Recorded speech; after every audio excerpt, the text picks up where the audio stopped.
అంత ప్రశాంతంగా కూర్చున్న శంకరుడు ఒక్కసారి పైకి లేచాడు. ఒక్కసారి పైకి లేచి ఆ జటలు ఊగిపోయేటట్టుగా గిర్రగిర్ర తిరిగి భూమి కంపించిపోయేటట్టుగా తాండవం చేసి ఆ చెడలలోంచి ఒక జటని పెరిగి భూమి మధ్యలో వేసి కొట్టాడు. ఆయన అంత కోపంతో కొట్టేటప్పటికే అందులోంచి ఒక ఉగ్రభూతం పైకి లేచింది.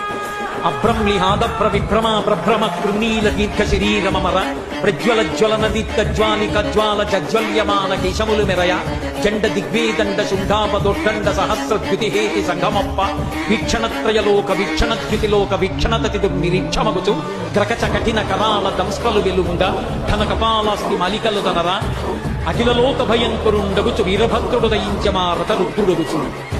పెద్ద కపాలమాలతోటి భూమ్యాకాశములు ఏకమైపోయేటట్టుగా ఆకాశం తగులుతోందా అన్నంత పొడుగ్గా సహస్ర బాహువులతో అనేక ఆయుధాలు పట్టుకుని తల వెంట్రుకలు నిలబడి